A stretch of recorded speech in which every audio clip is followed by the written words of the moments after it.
नमस्कार, भक्ति स्पिरिचुअल में आप सबका स्वागत है। आज हम बात कर रहे हैं ऋग वैदिक काल और वैदिक धर्म के बारे में। ऋग्वेद में जो 33 देवताओं का वर्णन किया गया है, हम उन्हीं के बारे में बता रहे हैं। फर्स्ट वीडियो में कुछ देवताओं का वर्णन किए थे, बताए थे, और अब उनके आगे मतलब ये दूसरा वीडियो उसी का दूसरा भाग है। तो चलिए बात करते हैं।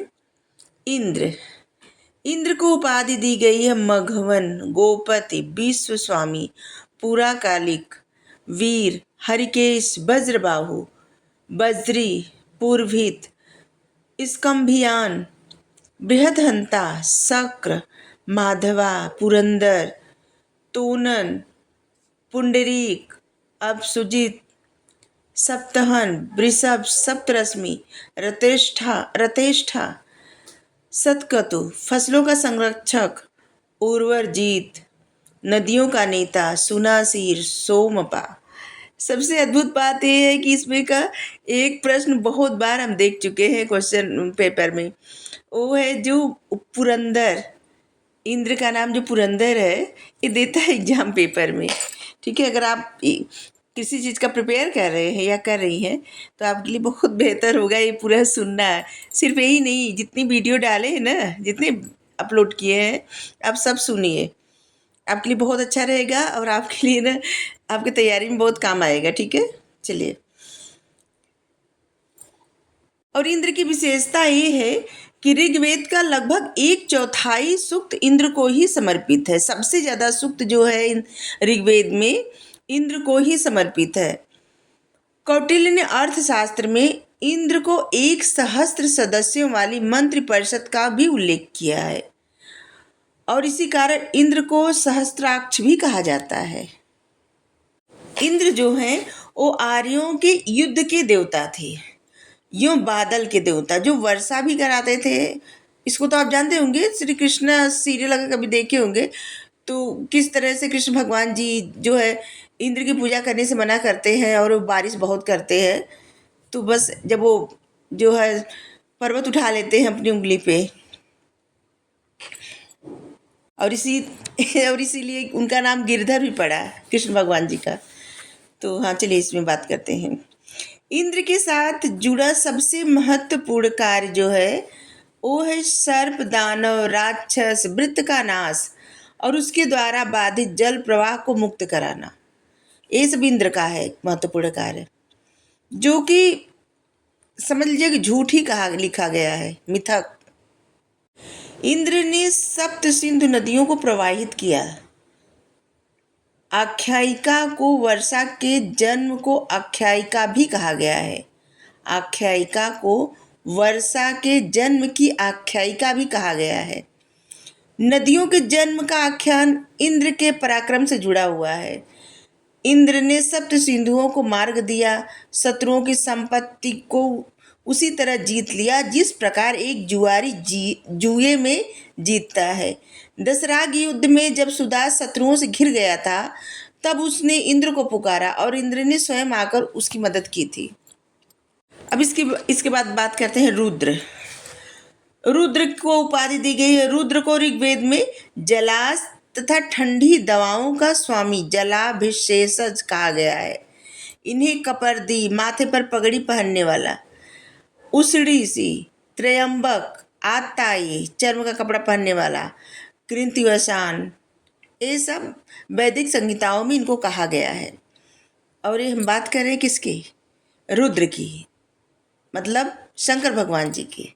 ठीक है, इनकी विशेषता दिया गया है रुद्राध्याय में। रुद्र को सुसज्जित योद्धा के रूप में हमारे सामने आते हैं। एक ऐसे योद्धा जो हमेशा अपने जो शस्त्रों से सजे रहते हैं। इनके वज्र का नाम श्रृंख है और यह बिल्वी नामक शिरस्त्राण धारण करते हैं। ठीक है, और रुद्र क्रोध, गुस्सा, इस सब के प्रतीक हैं। इसीलिए सब लोग कहते हैं ना रुद्रावतार। यजुर्वेद में रुद्राध्यायन तथा अथर्ववेद में रुद्र की स्तुति की गई है। श्वेतांबर उपनिषद में रुद्र की महिमा का भी उल्लेख है। वाजनेयी संहिता में इनकी भागिनी अंबिका को बताया गया है, माता रानी को, अम्बा। तैत्तिरीय अरण्यक में पार्वती तथा केन उपनिषद में वर्णित उमा हेमवती को इनकी पत्नी बताया गया है। रुद्र की औषधियों का संरक्षक एवं चिकित्सक मतलब भीषक भी बताया गया है। और इसीलिए जब इनकी उपासना किए थे शुक्राचार्य जी ने, तब उनको रुद्र जी मतलब शंकर भगवान जी ही ने संजीवनी दिया था, संजीवनी विद्या, जिससे वो असुरों को जीवित कर देते थे। अब इसके बाद बात करते हैं वायु। अंतरिक्ष के देवता यह सब देवताओं में सबसे तीव्र गति है। अपनी इसी तेजी के कारण वे देवताओं के दौड़ में प्रथम आए और इसीलिए सबसे पहले सोमपान के अधिकारी हैं। इनके लिए रथ के घोड़े रोहित मतलब लाल है। अनेक घोड़ों से खींचे जाने वाले रथ के कारण इन्हें न्यूत्वान भी कहा जाता है। यह सोम के संरक्षक है और सुचिपा कहलाते हैं। आंधी के रूप में इन्हें वात कहा गया है। मारुत, अब इसके बाद है मारुत। तूफान के देवता और इंद्र के मित्र या फिर सहयोगी। वरुण रुद्र के पुत्र गण हैं। ठीक है, मरुत रुद्र के वरुण करें, मरुत जो है ये रुद्र के पुत्र गण है। रोदसी देवी उनके रथ पर विराजमान रहती है और इसलिए वह उनकी पत्नी मानी जाती हैं। मरुत स्वर्ण का चोगा और स्वर्ण का शिरस्त्राण मतलब टोपी धारण करते हैं। मरुतों को अनेक का गण और सर्द कहा गया है। पृश्चिन या फिर चितकबरी गाय इनकी माता थी। इनके रथ को चितकबरे घोड़े खींचते हैं, इसलिए ये वृषदस्व भी कहलाते हैं। वे दूध घी मधु की वर्षा करते हैं, इसलिए पुरुद्रप्सा और द्रस्विन भी कहलाते हैं। द्रवसिन भी कहलाते हैं। मरुत कुशल गायक भी हैं और उन्होंने वृत्रवध के समय गीत गाया था। और इनके बाद जो जिन देवता का नाम आता है उनका नाम है क्षेत्रपति। कृषि भूमि के संरक्षक के देवता है। इनका उल्लेख ऋग्वेद के चौथे मंडल में हुआ है। इसके बाद आते हैं आर्यमन, अतिथियों के देवता है। इसके बाद आते हैं पर्जन्य, ये है वर्षा के देवता। और इसके बाद आते हैं आप, मतलब एक देवता का नाम है आप, इसका अर्थ है जल। ऋग्वैदिक ऋषि आप से सृष्टि की रचना को स्वीकार करते हैं। जो ऋग्वैदिक ऋषि है ना, वो आपको ही सृष्टि की रचना को स्वीकार करते हैं कि आप से ही मतलब जिन देवता का नाम आप है उनसे ही सृष्टि की रचना की गई है। इसके बाद जो देवता है उनका नाम है अपानपात, ये जल का पुत्र है। इसके बाद है बृहस्पति, यह यज्ञों के देवों का पौरोहित भी है, मतलब ये देवों के पुरोहित है। और जो शुक्राचार्य है वो असुरों के पुरोहित है। ठीक है, इनका दूसरा नाम ब्राह्मण स्पति भी है। बृहस्पति को गणपति सप्तमुख तथा सप्तरश्मि भी कहा गया है। ऋत उनका रथ है और ऋत ही उनकी प्रत्यंचा है। हिरण्यगर्भ इसके बाद आते हैं, इनकी उत्पत्ति समुद्र से मानी जाती है। इसके बाद आते हैं यम, यह सूर्य विवस्वंत के ज्येष्ठ पुत्र, प्रथम अमर पुत्र और मृत्युलोक के राजा है यम। इसके बाद है वास्तोस्पति। ऋग्वेद में भवन निर्माण के समय वास्तोपति मतलब गृह रक्षक के देवता का आह्वान का विधान मिलता है। अभी भी जो गृह प्रवेश की पूजा होती है तो इनका आह्वान किया जाता है, आवाहन। हाँ, इनके बाद देवियों का वर्णन आता है। देवियाँ जो देवियाँ उनका नाम है अदिति, उषा, पृथ्वी, सरस्वती, अरण्यानी मतलब जंगल की देवी आदि का उल्लेख है। एक चीज़ खासियत रहती है, ऋग्वेद, अथर्ववेद, सामवेद जो वेद है ना, उसमें एक खासियत क्या है कि अरण्य सबका है। अरण्य मतलब जंगल, जंगल की पूजा, जंगल का मंत्र, जंगल का संहिता, जंगल की देवी, जंगल का बहुत महत्व था तब। महत्वपूर्ण ये है कि देवियाँ पदसोपान में पुरुष देवताओं के निम्नस्थ थी। मतलब वहाँ पे ना ऐसे दिया गया है कि पुरुष देवताओं के बाद देवियों का स्थान है, मतलब उनसे नीचे स्थान रखा गया है वैदिक वेदों में। ठीक है, देवियों के त्रिक में सरस्वती, ईडा और भारती शामिल थी। ईडा एवं भारती को क्रमशः दुर्गा और लक्ष्मी का प्राक रूप माना जाता है, इन्हीं को कहा जाता है। हालांकि इन देवियों के इन नामों का उल्लेख इनमें नहीं है। ईडा को परवर्ती संस्कृत साहित्य में दुर्गा तथा अन्नपूर्णा भी कहा गया है। सीनी वाली संतान का आशीर्वाद देने वाली देवी हैं। देवियों में सर्वाधिक ऋचाएं उषा देवी के विषय में मिलती है। जो सुबह सुबह सूर्य निकलते हैं, जो लालिमा रहती, उन्हीं को कहा जाता है उषा देवी। ऋग्वेद में 300 बार उषा का उल्लेख है और 20 ऋचाएं सूक्त, ऋचाएं मतलब सूक्त होता है, ये उषा को ही समर्पित है। उषा तिमिर, अंधकार पर प्रकाश की विजय। जब सूर्य सुबह सुबह निकलते हैं ना, बोले कि जो लाल कलर का रहते हैं, उन्हीं को उषा कहा जाता है। वह अपने श्रद्धालुओं को संपत्ति प्रदान करती हैं। सूर्य उनके पति हैं। उषा ऋतु के नियमों का पालन करती, इसलिए वह ऋतावरी हैं।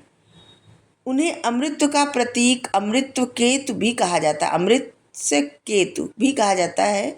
उषा का वर्णन नर्तकी के रूप में भी किया गया है और इसीलिए सब लोग कहते हैं एकदम सुबह उठे, उनका मतलब सूर्य का जो लालिमा रहती है उन्हीं का दर्शन करने के लिए सब लोग सबको प्रोत्साहित करते हैं। अब चलिए जानते हैं कि उस समय पूजा उपासना जो होता था वो कैसे, मतलब उसकी विधि क्या थी उस वक्त ऋग्वैदिक काल में। तो उपासना की विधि चली जानते हैं। प्रार्थना एवं यज्ञ, तब प्रार्थना की जाती थी और यज्ञ सबसे ज़्यादा हवन यज्ञ किया जाता था। प्रार्थना सामूहिक एवं व्यक्तिगत दोनों रूपों से की जाती थी। सब लोग मिलके भी कर सकते थे और अकेले भी कर सकते थे प्रार्थना। और उस काल में यज्ञ की अपेक्षा प्रार्थना का विशेष महत्व दिया जाता था। यज्ञ में अभी मंत्रोच्चारण तथा पशुओं की आहुति की विशेष महत्व नहीं था तब। ठीक है। ऋग्वेद में 7 प्रकार के पुरोहितों की चर्चा की गई, जिसमें होत्र, अर्ध्वर्य, अग्निद, मैत्र, वरुण, पौत्र, नेष्ट्री और ब्राह्मण थे। मूर्ति पूजा नहीं होती थी तब। ठीक है। मूर्ति पूजा तो बहुत बाद में स्टार्ट हुई है। ठीक है। मूर्ति पूजा तब नहीं होती थी। हालांकि अपवाद स्वरूप ऋग्वेद के चतुर्थ मंडल में एक जगह 10 गायों के बदले इंद्र की एक प्रतिमा लेने की बात कही गई है। ठीक है। उपासना, उपासना का उद्देश्य क्या था, मतलब पूजा उपासना जो भी की जाती थी उसका उद्देश्य क्या था। अभी का क्या उद्देश्य रहता है, सब लोग सुख समृद्धि मांगते हैं, मतलब परेशानी रहती है, परेशानी दूर करने के लिए ज्ञान मांगते हैं, बुद्धि मांगते हैं, मतलब ये सब मांगते हैं ना। तो तब क्या मांगते थे, मतलब उनका उद्देश्य क्या था। जो लोग पूजा प्रार्थना हवन करते थे, पूजा तो नहीं करते थे, हाँ प्रार्थना और यज्ञ करते थे, उनका उद्देश्य क्या था। ऋग्वैदिक के लोग परलौकिक जीवन में विश्वास नहीं करते थे। ऋग्वेद में आत्मा के पुनर्जन्म का कहीं भी उल्लेख नहीं है। उनका दृष्टिकोण इहलौकिक था, मतलब बस यही जन्म है, यही जन्म में जो करना है कर ले। वे भौतिक सुखों की प्राप्ति के लिए उपासना करते थे, न कि मोक्ष या निर्वाण के लिए।